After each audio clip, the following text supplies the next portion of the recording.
मंडळी, big boss मराठीच्या 5व्या पर्वाचा विजेता सूरज चव्हाणचा पहिला सिनेमा झापूक झुपूक नुकताच प्रेक्षकांच्या भेटीला आला होता. खरं तर गुलीगत किंगची लोकप्रियता पाहता त्याच्या पहिल्या सिनेमाकडून सर्वांनाच प्रचंड अपेक्षा होत्या, पण बॉक्स ऑफिसवर झापूक झुपूकला अपेक्षित प्रतिसाद मिळाला नाही. सूरज आणि सध्याच्या इन्फ्लुएन्सर बद्दल कोकण हार्टेड गर्ल अंकिता वालावलकरनं नुकत्याच दिलेल्या मुलाखतीत स्पष्ट मत मांडलं आहे. अंकिता अमृता राव यांच्याशी संवाद साधताना म्हणाली, मला अनेक चित्रपटांशी विचारणा झाली होती, पण लीड रोलसाठी कधीही ऑफर आलेले नाहीये. सूरजचे फॅन्स मोठ्या प्रमाणात असूनही चित्रपट का चालला नाही यावर अंकिता म्हणाली, सूरजचे जे फॅन्स आहेत ते सगळ्यात जास्त गावाकडचे आहेत, त्यामुळे त्या सगळ्या लोकांना थिएटरपर्यंत आणणं ही खूप कठीण गोष्ट आहे.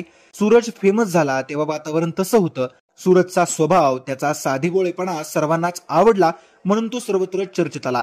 पण आता एक सूरज झाला म्हणून तसे 10 सूरज होऊ शकणार नाहीत, हे लोकांनी समजून घेतलं पाहिजे. अलीकडच्या काळातील इन्फ्लुएन्सर बद्दल अंकिता म्हणाली, अनेक लोक बायोमध्ये लिहितात #गरीबाचं पोरगं, #गरीबाचं लेकरू. हे करण्यापेक्षा आपण एखाद्या गोष्टीवर मात करून पुढे गेलं पाहिजे. सूरज गरीब होता म्हणून फेमस झाला असा विचार जे लोक करतात तो विचार अत्यंत चुकीचा आहे. आजकालचे लोक असा चुकीचा समज करून इन्फ्लुएन्स होतात.